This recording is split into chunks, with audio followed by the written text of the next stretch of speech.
Hello everyone, this is Simran Shekhar. Welcome back to my channel GK gym ignite your brain, जहाँ हम करते हैं अपने ब्रेन की एक्सरसाइज।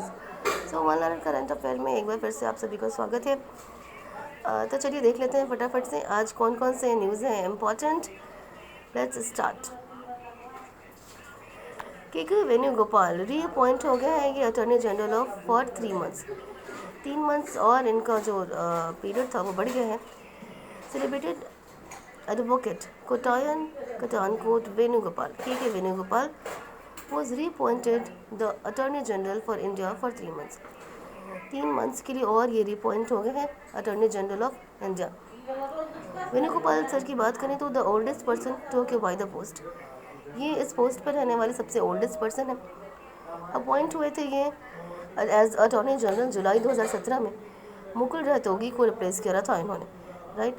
फर्स्ट अटॉर्नी जनरल की अगर बात करें तो वो मोतीलाल सी सेटालवर्ड जी थे, हमारे पहले attorney general of India. So K Venugopal ने जी रीअपॉइंट हो गए हैं attorney general for 3 months. Next news की तरफ बढ़ते हम लोग।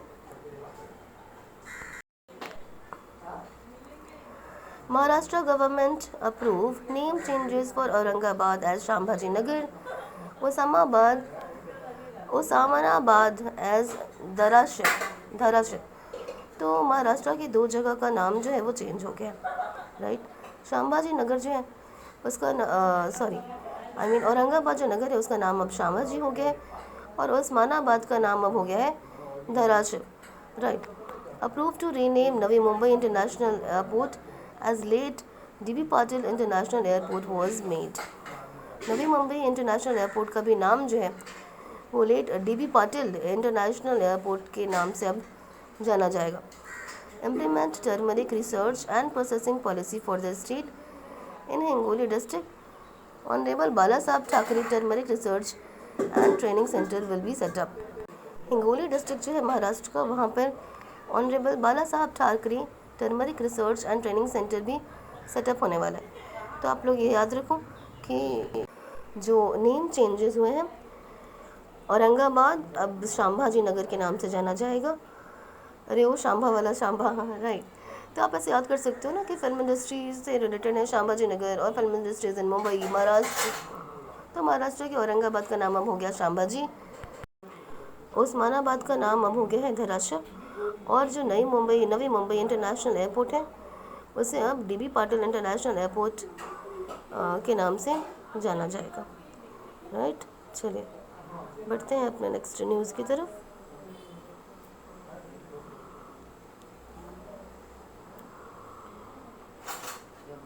Cabinet approved MOU between Department of Science and Technology India and Ministry of Trade and Industry of Singapore। तो यूनियन कैबिनेट जिसके चेयर किया PM नरेंद्र मोदी जी ने, उन्होंने एक MOU साइन करा है। किस किस के बीच में MOU साइन हुआ? Department of science and technology of India and ministry of trade and industry of Singapore. Singapore और इंडिया के बीच में एक MOU साइन हुआ है, right, on cooperation in the field of science technology and innovation. किस cooperate करने के लिए? Field of science technology and innovation के फील्ड में कोऑपरेट करने के लिए इन दोनों देशों के बीच एक MOU साइन हुआ है। Ministry of department of science and technology of India and ministry of trade and industry of Singapore. MOU will provide a mechanism and help in creating an ecosystem that will promote innovation and entrepreneurship।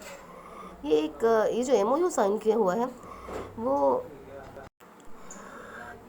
Innovation और entrepreneurship create करने में, entrepreneurship और innovation को promote करने में help करेगा by creating an ecosystem, एक ecosystem create करने में, और दूसरा इनोवेशन और एंटरप्रेन्योरशिप को प्रमोट करने में ये मदद करेगा। The MOU was signed in February 2022। ये जो मेमोरेंडम ऑफ अंडरस्टैंडिंग है ये कब साइन हुआ था? ये साइन हुआ था 2022 में, फरवरी 2022 में ये MOU साइन हुआ है, ठीक है। तो यूनियन कैबिनेट जिसे PM नरेंद्र मोदी जी ने चेयर किया, MOU साइन हुआ है किसके बीच में? Department of science and technology of India and ministry of trade and industry of Singapore on corporation and field of science technology and innovation. Next news की तरफ बढ़ते हैं हम लोग।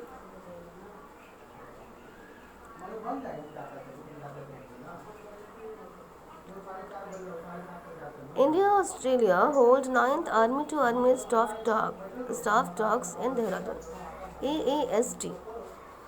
9th एडिशन हुआ है इसका। 9th army to army staff talk कहाँ पर हुआ? देहरादून में हुआ।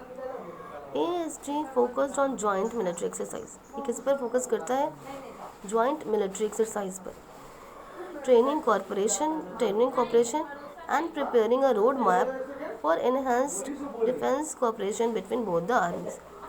राइट, तो इससे क्या होता है कि ये जो AAST है, army to army staff talk, ये किस पर फोकस करता है? एक्सरसाइज, ट्रेनिंग कॉपरेशन पर और प्रिपेयरिंग ए रोड मैप। आगे डिफेंस के फील्ड में साथ मिलकर दोनों आर्मीज को कैसे काम करना है, उसके लिए एक रोड मैप तैयार करता है। Right, AAST army to army staff talk ये देहरादून में हुआ। कितना एडिशन था इसका? 9th एडिशन था। Talks were held at Indian military academy eight Dehradun. तो ये कहाँ पर हुआ? इंडियन मिलिट्री अकेडमी देहरादून में हुआ। राइट, बढ़ते हैं अपने नेक्स्ट न्यूज़ की तरफ।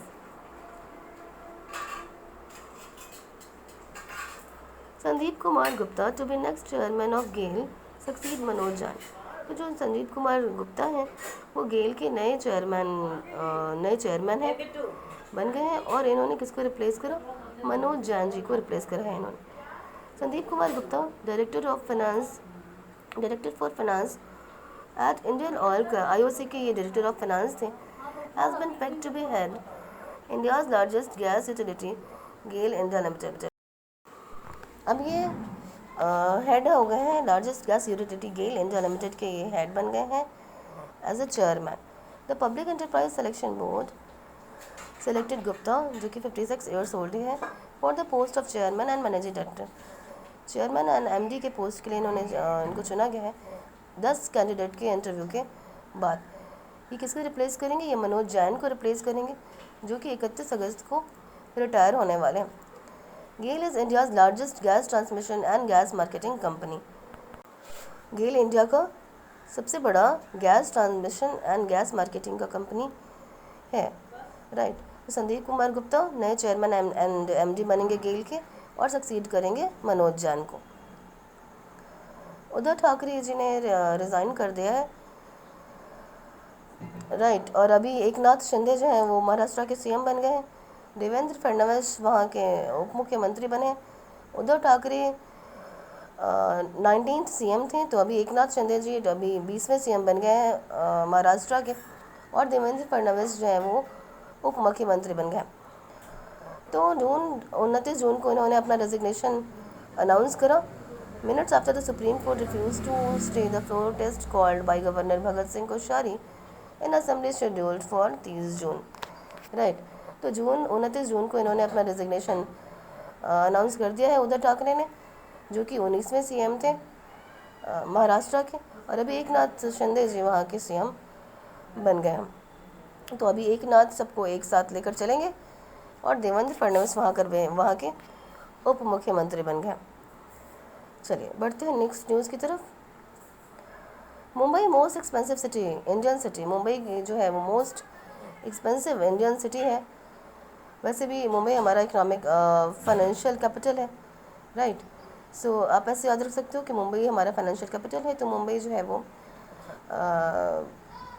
सबसे ज़्यादा एक्सपेंसिव सिटी भी है इंडिया का। हांगकांग टॉप्स ग्लोबली हांगकांग सबसे ज़्यादा एक्सपेंसिव सिटी है अगर पूरे वर्ल्ड में देखा जाए तो। रिवील मर्सर्स 2022 कॉस्ट ऑफ लिविंग सर्वे ये जो 2002 मर्सर्स का रिलीज़ हुआ है उसके थ्रू ये रिपोर्ट है, उसी का ये रिपोर्ट है। According to Mercer's 2002 cost of living survey के हिसाब से मुंबई 127 पोजीशन पर एक कॉस्टलेस सिटी में in India in term of both living expenses, जहाँ पे रहना बहुत ही एक्सपेंसिव है, and accommodation cost for एक्सपैट्रिएट्स।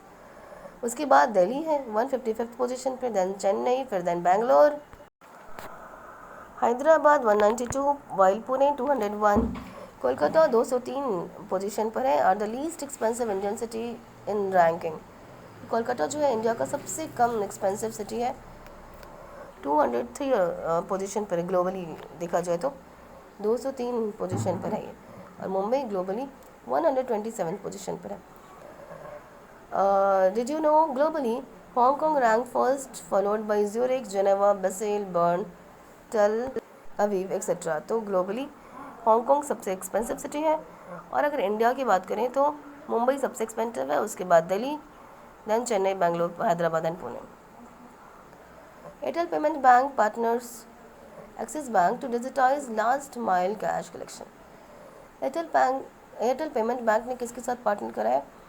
Axis bank के साथ, कैश कलेक्शन को डिजिटाइज करने के लिए, राइट। जो कैश कलेक्शन है वो सेमी अर्बन रीजन में वो सारे डिजिटल मोड में हो, डिजिटल माध्यम से हो, इसलिए एयरटेल पेमेंट बैंक ने पार्टनरशिप करा है एक्सिस बैंक के साथ। Next news, capstone launches to test new orbit for नासा's Artemis moon mission, a small NASA financed spacecraft. ये कैपस्टोन है क्या? एक स्पेसक्राफ्ट है, फाइनेंस्ड स्पेसक्राफ्ट जिसका नाम है कैपस्टोन। ये कहाँ से लॉन्च हुआ? न्यूजीलैंड से ये लॉन्च हुआ है, right. The spacecraft about the size of microwave oven. ये किसका साइज़ क्या है? ये जो स्पेसक्राफ्ट है इसका साइज़ एक माइक्रोवेव ओवन के जैसा है। Will study a specific orbit, ये एक स्पेसिफिक ऑर्बिट के बारे में पता करेगा जहाँ पर नासा वहाँ पर एक स्मॉल स्पेस स्टेशन बनाने का सोच रहा है, राइट। जहाँ पर एस्ट्रोनॉट जो है रुक कर, मतलब मून के सरफेस पे जाने से पहले एक स्टॉपेज लेंगे वहाँ पर, उस स्टेशन पर, वहाँ पर रुक सकते हैं before and after going to the moon surface. Like moon surface पे जाने से पहले वहाँ पर थोड़ी देर के लिए रुक सकते हैं, और वापस लौटते समय भी मून के सरफेस से लौटते समय भी वहाँ पर थोड़ी देर के लिए रुक सकते हैं। ऐसा वहाँ पर नासा एक स्मॉल स्पेस स्टेशन बनाने का सोच रहा है। तो उसी के बारे में ये कैपस्टोन जो है उसी स्पेसिफिक ऑर्बिट के बारे में स्टडी करेगा, पता करेगा, राइट। तो कैपस्टोन कहाँ से लॉन्च हुआ है? न्यूजीलैंड से लॉन्च हुआ है, और ये नासा के द्वारा लॉन्च किया गया है, ठीक है। नेक्स्ट, एस्टेरॉयड डे कब मनाते हैं गाइस? 30 जून को मनाया जाता है एस्टेरॉयड डे। 26 जून को क्या मनाते हैं? 26 जून को drugs, illicit drugs and trafficking day, torture day, and नहीं टॉर्चर डे नहीं है, आपको याद वैसे करना है, राइट। एंड 27 को एमएसएमई डे, फिर उसके बाद 30 को ये वर्ल्ड एस्टेरॉयड डे, 21 को yoga day, hydrography day, music day, तो 23 को international Olympic day, public service day, international widows day, right. तो वैसे जून का मैंने एक पूरा फाइल ही दे रखा है आपको, आप उसको नहीं देखा है आपने उसको कि जून के इम्पोर्टेंट डेज, तो आप उसको ज़रूर देख लो।